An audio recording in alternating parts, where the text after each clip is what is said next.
Best practices. So, best practices, what are they? Well, they're proven activities or processes that have been successfully used by many different organizations in a specific industry. Now, does that mean that every best practice is going to be applicable to your industry? Well, no. If I'm in the IT industry, in the cybersecurity industry, am I necessarily going to follow the best practices of a steel mill or an industry manufacturing plant? Well, no, but there may be some things I can learn from there. But if I start looking at the best practices in my own industry, they're probably going to be more applicable. Again, in business, we want to copy people who are doing things well so that we can be doing well too. So, if we look at the sources of best practices, where do they come from? Well, they can come from different standards, they can come from industry practices, academic research, training and education, or internal experience. So we're going to talk about each of these as we go forward. Standards. Well, standards are one source of best practices, and there's international standards out there, and they represent in-depth drafting, scrutiny, and peer review. A really good example of this is the ISO IEC 20000. We mentioned this before when we talked about things that were complementary frameworks to ITIL, and this is one of them. So if there's a standard out there, it has gone through a lot of scrutiny, and therefore it's useful for us in our best practice development. The next one we're going to talk about is industry practices. I mentioned this up front, right? Some industries don't translate well. If you're a high-tech firm, I don't want to use a manufacturing plant's best practices to fit my organization. Some may, but a lot won't. Next thing we're going to talk about is academic research. So this provides us the latest business research and theory. Now this is good, and again, I'm a college professor, so I get the fact that we want academic research, but there's one caution here. Sometimes academic research doesn't actually translate into practical application. We try to do academic research that does, and so it can give us some ideas and new ways of doing things, of best practices. Just because it's academic research doesn't mean that it's been tried and tested in the marketplace. And so be cautious with this when you take this academic research as a best practice. The next one we want to talk about is training and education. For instance, when you're reading, studying, doing course discussions, this all brings new ideas and best practices to light.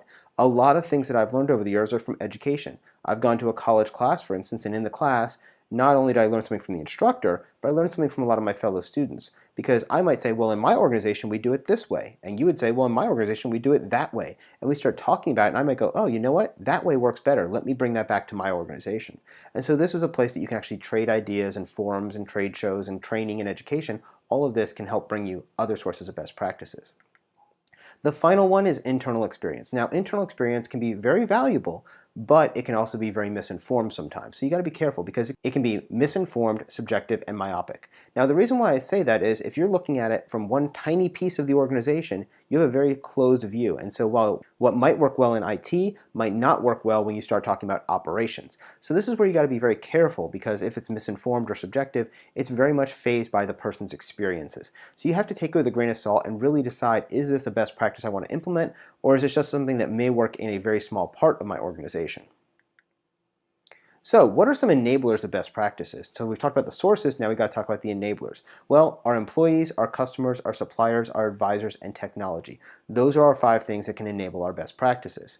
So our employees, automation is great, but at the end of the day, computers can't do it all. We still need employees, we still need people to run these machines, and that's where our employees come in. So they enable our best practices and enable our framework to be utilized in an effective manner.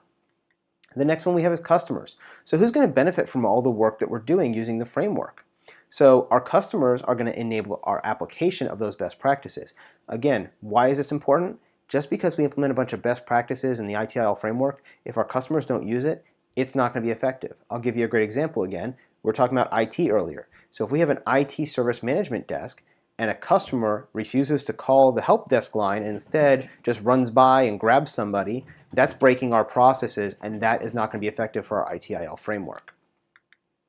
The next one we have is our suppliers.